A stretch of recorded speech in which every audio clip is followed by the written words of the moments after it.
تعلیم then course سال اول کی تفسیر قرآن کریم کا سبق شروع ہو رہا ہے۔ تمام ساتھی اپنے قرآن کریم اور اپنی کاپیاں کھول دیں۔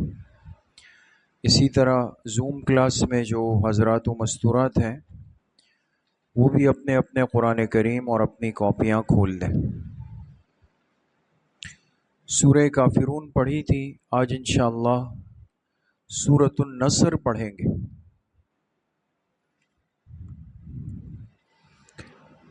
اعوذ باللہ من الشیطان الرجیم،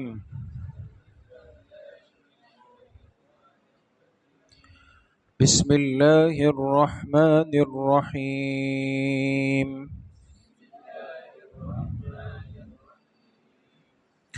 اذا جاء نصر اللہ والفتح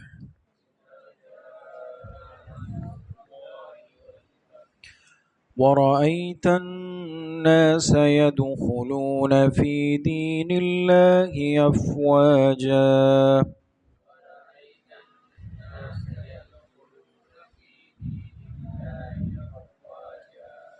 فَسَبِّحْ بِحَمْدِ رَبِّكَ وَاسْتَغْفِرْ إِنَّهُ كَانَ تَوَّابًا۔ صدق اللہ العظیم۔ یہ سورۃ النصر ہے اور یہ مدنی سورت ہے، یعنی ہجرت کے بعد اتری ہے۔ جب آپ علیہ السلام ہجرت فرما کر مدینہ منورہ تشریف لائے، اس ہجرت کے بعد قرآن کریم کا جتنا بھی حصہ اترا ہے ہجرت کے بعد، وہ پورا حصہ کہلاتا ہے مدنی۔ بات سمجھ گئے دوستو؟ تو مکی صورتوں کی تعداد الگ ہے، مدنی صورتوں کی تعداد الگ ہے۔ ٹھیک ہو گئی بات؟ تو یہ سورۃ النصر مکی ہے یا مدنی ہے؟ مدنی ہے۔ ایک بات یہ ہو گئی۔ دوسری بات، انشاءاللہ ہم جو چاروں باتیں ہر صورت میں جو چل رہی ہے، یعنی صورت کا ترجمہ، وجہ تسمیہ، صورت کا موضوع اور صورت کا خلاصہ، انشاءاللہ وہ حسب ترتیب آپ حضرات کے سامنے یہاں بھی آئے گا۔ البتہ اس سے پہلے ایک چھوٹی سی بات فائدے کے عنوان سے لکھ لیجئے۔ آپ کی کاپی کہاں گئی؟ کاپی نہیں؟ کیوں؟ اچھا، پھر آپ اس سے لکھ لیں گے۔ فائدہ لکھیں، فائدہ لکھ لیں۔ اس صورت میں فتح مکہ کی بشارت ہے۔ اس صورت میں فتح مکہ کی بشارت ہے، جو مرکز اسلام تھا۔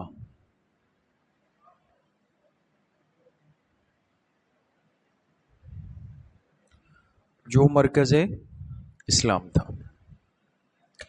اس لیے اکثر مفسرین کے نزدیک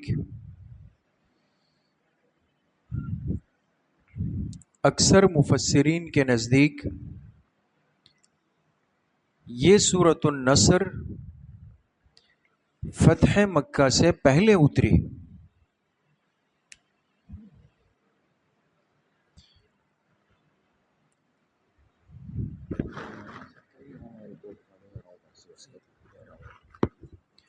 اکثر مفسرین کے نزدیک یہ سورۃ النصر فتح مکہ سے پہلے اتری۔ بات سمجھ گئے؟ اس لیے کہ اس صورت میں ایک اشارہ تھا کہ آئندہ چل کر یہ کام ہونے والا ہے، اور وہ اشارہ کس چیز کا تھا؟ فتح مکہ کا۔ آپ حضرات جانتے ہیں کہ مکہ مکرمہ میں آپ علیہ السلام کو نبوت ملی اور اس کے بعد آپ نے 13 سال وہیں گزارے، ہے نا؟ اس لیے کہتے ہیں مکی زندگی نبوت ملنے کے بعد کتنے سال کی ہے؟ 13 سال کی۔ 13 سال کے بعد آپ کو مجبور کیا گیا، برضا و خوشی تو آپ نکلے نہیں، آپ کو مجبور کیا گیا، ستایا گیا، تنگ کیا گیا، آپ کے ساتھیوں کو تنگ کیا گیا۔ اس وجہ سے آپ نے مدینہ منورہ ہجرت فرما دی. کتنے سالوں کے بعد؟ 13 سالوں کے بعد. ٹھیک ہو گئی بات. مدینہ منورہ آ گئے اور یہاں ظاہر سی بات ہے کہ ماحول الگ، لوگ الگ، رہن سہن کے انداز الگ، ساری چیزیں بدل گئی. اور جہاں زندگی کا اتنا بڑا عرصہ گزرا تھا وہ سب وہیں رہ گیا. آسان تو نہیں ہے دوست. اسی لیے جو ہمارے بڑے کہتے ہیں بھئی پاکستان کی آزادی ایک نعمت ہے، اور ہمیں ایک عام سا جملہ لگتا ہے، اس لیے کہ ہم نے دیکھا نہیں ہے، ہم پہ گزرا نہیں ہے. تو مدینہ منورہ آنے کے بعد بھی طویل وقت تک صحابہ اکرام مکی کی زندگی کو یاد کرتے تھے اور اشعار بھی پڑھتے تھے. بڑے عجیب و غریب واقعات ہیں. بخاری شریف میں حضرت بلال رضی اللہ عنہ کے وہ اشعار بھی ہیں کہ جب وہ مکہ مکرمہ کو یاد کرتے تھے. بہت ساری باتیں. خیر، پھر اللہ پاک نے اسباب بنائے اور سن 8 ہجری میں، سن 8 ہجری میں آپ علیہ الصلاۃ والسلام مکہ مکرمہ میں داخل ہوئے اور فاتح بن کے داخل ہوئے اور مکہ مکرمہ فتح ہو گیا. کون سی ہجری میں؟ مکی زندگی کے کل سال تھے 13 نبوت ملنے کے بعد، اور مدنی زندگی کے کل سال کتنے ہیں؟ 10. ٹھیک ہے نا. 13 اور 10 ملا کے بنتے ہیں 23، اور نبوت ملی 40 سال میں، تو 23 اور 40 کتنے ہو گئے؟ 63 ہو گئے، اور آپ علیہ السلام کی عمر مبارک 63 سال. ٹھیک. تو مدنی زندگی کے کل سال ہے 10. ان 10 سالوں کا جو 8واں سال تھا، 8واں سال، اسی لیے عرض کیا کہ 8 ہجری میں، 8 ہجری میں، اس لیے کہ ہجرت کے سال شروع ہوتے ہیں مدنی دور سے. سمجھ میں آ گئی؟ تو 8واں سال تھا جب آپ علیہ السلام صحابہ کی بہت بڑی تعداد، تقریباً 10,000 سے زائد صحابہ کے ساتھ گئے اور مکہ مکرمہ دوبارہ فتح ہو گیا. بات سمجھ گئے؟ یہ سورۃ النصر اس سے پہلے اتری. کس سے؟ فتح مکہ سے پہلے اتری، اور اس میں کچھ اشارات دے دیے گئے. اذا جاء نصر اللہ والفتح، آ گئی جب اللہ کی نصرت اور فتح. یہ اشارہ تھا کہ کچھ ہونے والا ہے. بات سمجھ گئے؟ یہ بات اسی لیے آپ سے عرض کی تاکہ ذہن میں یہ ساری باتیں موجود رہیں. ہماری ربیع الاول میں 2 مجلسیں ہوئی ہیں. آپ میں سے کسی ساتھی کی تشریف آوری ہوئی تھی اس میں؟ ماشاءاللہ ہوئی تھی. اسی طریقے سے ابھی ہمارا کوئز پروگرام ہوا تھا، کوئز کمپٹیشن. اس میں کوئی آیا؟ نہیں آنا. وہ آپ آئے تھے اس میں. تو آپ تو بزرگ حضرات ہیں، اس کا مطلب یہ ہوا. اس لیے کہ بزرگ حضرات جو ہوتے ہیں نا، وہ ان کو زیادہ ضرورت نہیں ہوتی.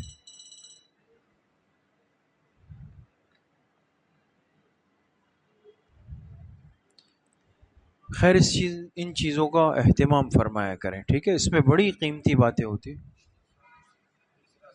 صحیح. تو بڑی قیمتی باتیں ہوتی ہیں اور اس سے بہت کچھ سیکھنے کو، سمجھنے کو، یاد کرنے کو مل جاتا ہے. اسی لیے ابھی سے عرض کر دوں کہ آنے والی اتوار کو انشاءاللہ ہمارا ایک نیا سلسلہ شروع ہوگا، مقامات مقدسہ. نیا کورس شروع ہو رہا ہے. اس سے پہلے 3 کورس ہو چکے ہیں. ایک سیرت طیبہ کا ہوا، اس کی 56 کلاسیں تھیں. پھر اس کے بعد اسوہ حسنہ، اس کے 65 کلاسیں تھیں. اس کے بعد پھر تاریخ اسلام کا ہوا، اس میں تقریباً 52 کلاسیں تھیں. 3 کورسز ترتیب سے ہو چکے ہیں. یہ 4تھا کورس انشاءاللہ آپ ساتھیوں کی دعاؤں سے اور محبتوں سے شروع کریں گے، اور اس کا نام ہے مقامات مقدسہ. اس آنے والی اتوار کو اس کی افتتاحی مجلس ہے. مغرب کی نماز کے بعد آدھا گھنٹہ 40 منٹ ہوں گے، اور آپ ساتھیوں سے ہم التماس کریں گے اور امید کریں گے کہ انشاءاللہ آپ حضرات اس میں تشریف لائیں گے نا انشاءاللہ. تو یہ افتتاحی مجلس ہوگی. پھر ہر اتوار کے بعد مغرب کی نماز کے بعد 40 منٹ کی مجلس ترتیب سے چلتی رہے گی. مستورات کے لیے بھی مدرسۃ البنات میں، یہاں حضرات کے لیے پابندی سے جڑیں دوستو. یہ چیزیں بڑی قیمتی ہے.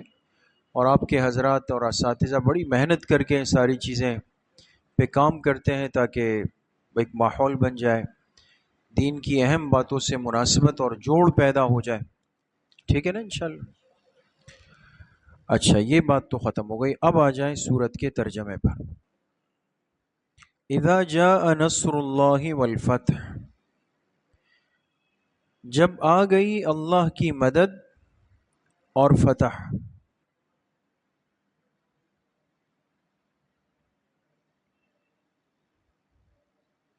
جب آ گئی اللہ کی مدد اور فتح.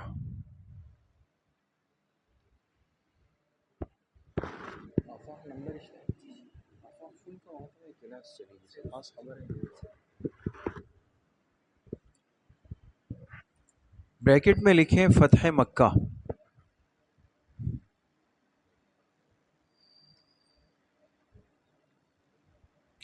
وَرَأَيْتَ النَّاسَ يَدْخُلُونَ فِي دِينِ اللَّهِ أَفْوَاجًا، اور آپ دیکھ لیں گے لوگوں کو، اور آپ دیکھ لیں گے لوگوں کو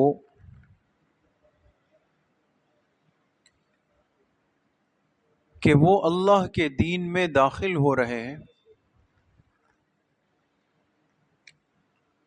کہ وہ اللہ کے دین میں داخل ہو رہے ہیں.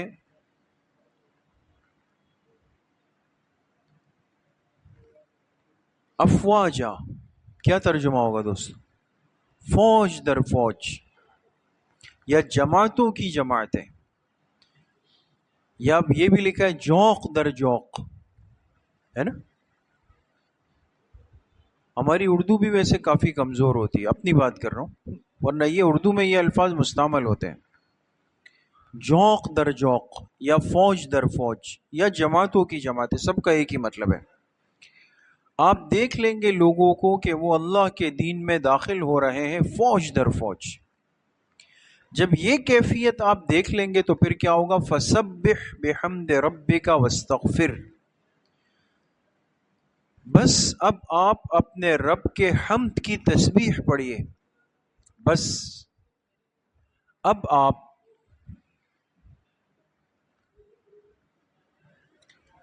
اپنے رب کے حمد کی تسبیح پڑھیے.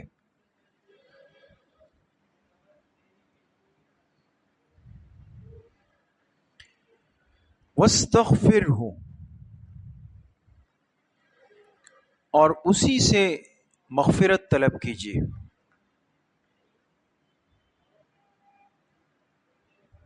اور اسی سے مغفرت طلب کیجیے. دیکھیں آپ الفاظ پہ غور کریں نا دوستو، قرآن پاک میں دیکھیں فَسَبِّحْ بِحَمْدِ رَبِّكَ وَاسْتَغْفِرْ، تسبیح، پھر تحمید، پھر استغفار. دیکھ رہے ہیں دوستو، سبح کے اندر اشارہ ہے کس کی طرف؟ تسبیح. سبحان اللہ سبحان اللہ سبحان. بحمد ربک، اس میں الحمدللہ الحمدللہ اور استغفر ہوں، استغفر اللہ استغفر اللہ. میں آپ کو لکھواؤں گا بھی.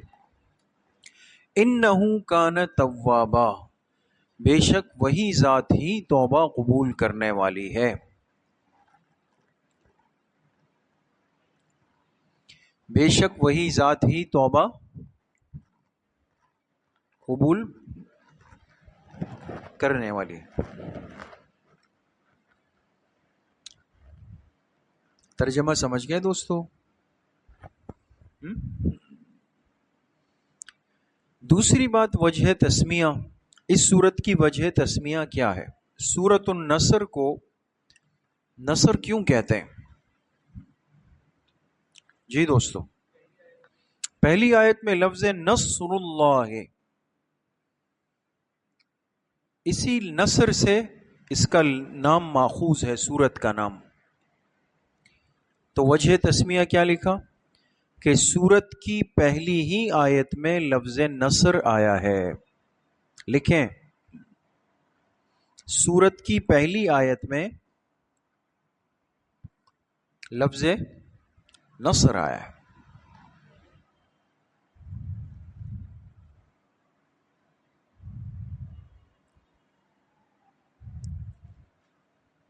ہو گئی بات. نمبر 3 موضوع سورت. سورت النصر کا موضوع کیا ہے دوستو؟ ٹاپک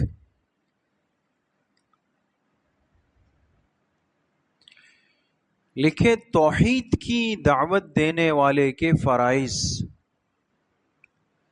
توحید کی دعوت دینے والے کے فرائض. فرائض کس کو کہتے ہیں؟ ذمہ داری. جو بندہ اس دنیا میں دعوت کا کام کرتا ہے یا کرنا چاہتا ہے کہ میں لوگوں کو دین کی دعوت دوں، تو اس میں تو کوئی شک نہیں کہ دعوت کے لیے سب سے پہلا جو عمل ہے اور پوائنٹ ہے اور بنیاد ہے وہ توحید ہے. باقی باتیں بعد میں. اللہ پاک کی وحدہ لا شریک ذات پر اس کو یقین پر لانا، یہ دعوت کا بنیادی نقطہ ہے نا، توحید ہے. تو ایک داعی توحید کے فرائض کیا ہے؟ لکھیں، اسی کے ساتھ ہی لکھیں. نمبر 1 تسبیح.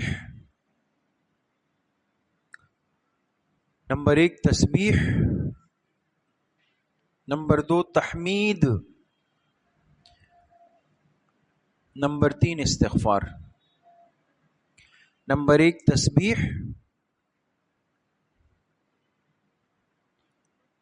نمبر 2 تحمید. اور نمبر 3 استغفار. سمجھ گئے؟ اس لیے دعوت کا کام کرنے والا وہ ذکر ضرور کرے گا. ذکر کے بغیر بات میں وزن نہیں آتا، کبھی بھی نہیں. بات بے حیثیت سی ہوتی ہے. اس لیے تسبیحات کو اپنا مزاج اور اپنی عادت بنائے دوستو. ٹھیک ہے نا؟ روزانہ استغفار کی، درود شریف کی، تیسرے کلمے کی.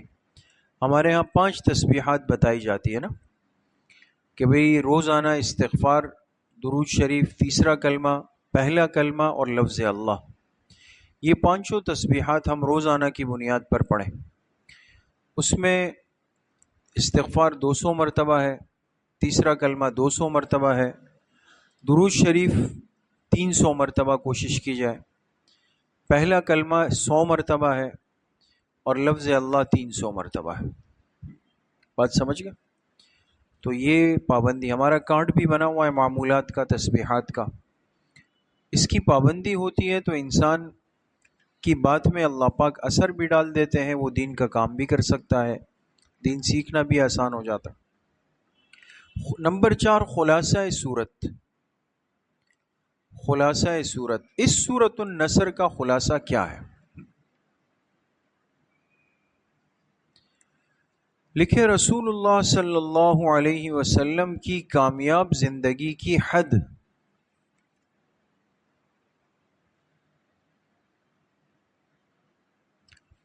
رسول اللہ صلی اللہ علیہ وسلم کی کامیاب زندگی کی حد.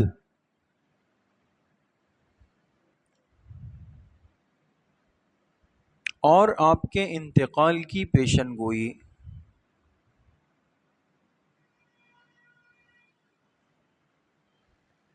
اور آپ کے انتقال کی پیشن گوئی. دونوں باتیں. حالانکہ دیکھیں کون سی آیت اور کون سے لفظ سے کوئی پتہ چل رہا ہے کہ آپ علیہ السلام دنیا سے جانے والے ہیں.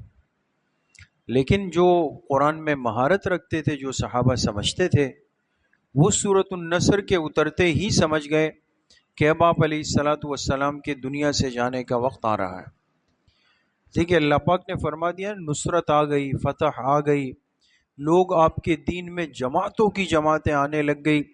اب آپ تسبیح، تحمید، استغفار میں لگ جائے. بات سمجھ گئے؟ تو دیکھیے ایک زندگی کا جو مقصد ہوتا ہے نا، مقصد زندگی، وہ کبھی بھی ذاتی تسبیحات نہیں ہوتی کہ انسان کہے کہ میں انفرادی طور پہ ذکر کرتا رہوں، اعمال کرتا رہوں. ایک بڑے انسان کی زندگی کا مقصد ایک انقلاب ہوتا ہے. آپ علیہ السلام کو اس صورت سے پہلے کسی آیت کے اندر شخصی طور پر نہیں فرمایا گیا تھا کہ اب آپ استغفار میں لگ جائیں، اب آپ تسبیح میں لگ جائیں. یہ جب آئی نا تو اشارہ تھا کہ آپ کے حصے کا کام ہو گیا. جس مقصد اور کام کے لیے آپ دنیا میں آئے تھے وہ پورا ہو گیا. آپ کی دعوت پہنچ گئی، بڑے طبقے نے آپ کا دین قبول کر لیا، مکہ فتح ہو گیا. بس اب آپ کیا کریں؟ اب آپ اپنی شخصی تسبیحات میں لگ جائیں. یہ اشارہ تھا کہ اب آپ اللہ کے قرب کی طرف جائیں گے. کچھ بات سمجھ گئے دوست؟ یہ بات ختم ہو گئی. آگے لکھیں اس صورت سے، اس صورت میں دو باتیں اور سمجھنے کی. اس صورت میں دو باتیں اور سمجھنے کی.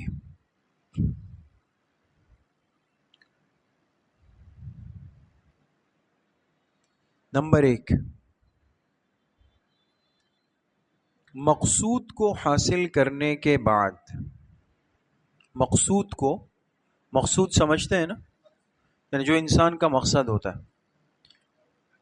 مثال کے طور پہ آپ صبح گئے ناشتہ لینے کے لیے، گھر والوں نے کہا بھئی 3 پراٹھے، 2 کلو دودھ، 1 مکھن لے آئیے گا، اور وہ آپ نے لے لیا تو آپ کو مقصد حاصل ہو گیا.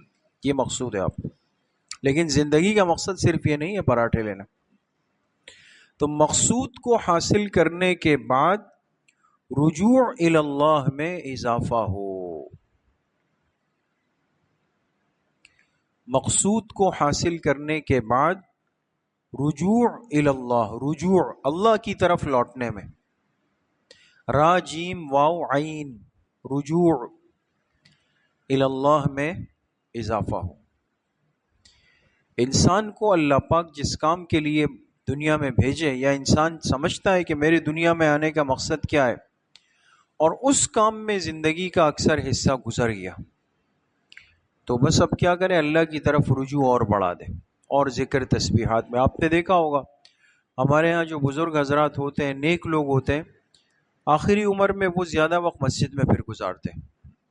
ایسا ہوتا ہے نا، وقت سے پہلے آتے ہیں، بعد میں جاتے ہیں، ہر ترتیب میں جڑتے ہیں، اس لیے کہ ایک اسباب کے درجے میں اب عمر قبر کی قریب جا رہی ہے، تو انسان رجوع الی اللہ کو اور بڑھا دیتا ہے.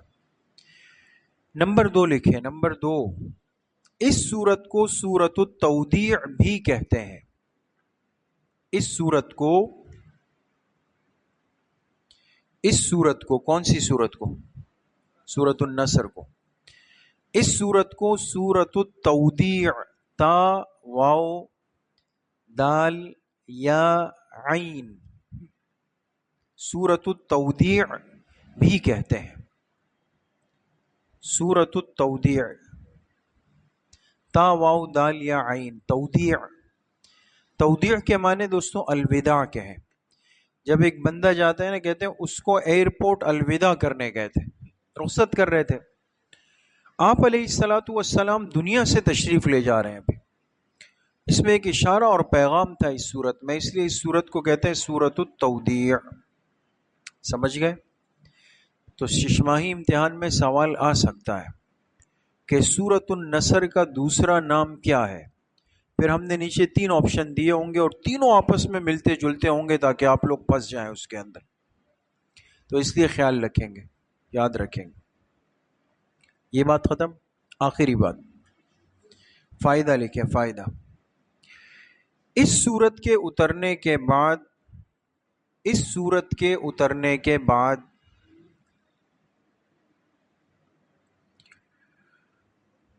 آپ علیہ الصلوۃ والسلام ہر نماز کے بعد یہ دعا پڑھتے.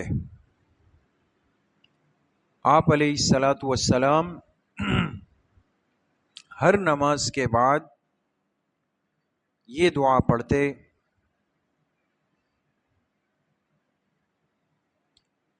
سبحانک، سبحانک ربنا، سبحانک ربنا وبحمدک اللہم اغفر لی، سبحانک ربنا وبحمدک، اللہم اغفر لی. لکھ لیں گے یا پروجیکٹر کھولیں؟ سبحانک ربنا وبحمدک اللہم اغفر لی. لکھ لیا؟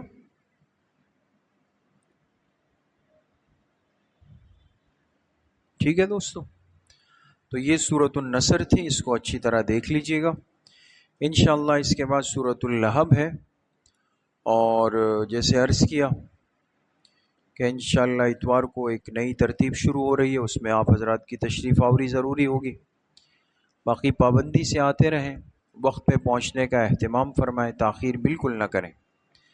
اور گروپ میں آپ لوگ ایڈ ہیں، ہے نا؟ کبھی اگر بالفرض سبق رہ جاتا ہو تو گروپ سے لازمی اس سبق کو سن لیا کریں، ناغہ بالکل بھی نہ کریں. ٹھیک ہے؟ اور کوئی خدمت ہو تو فرمائیں.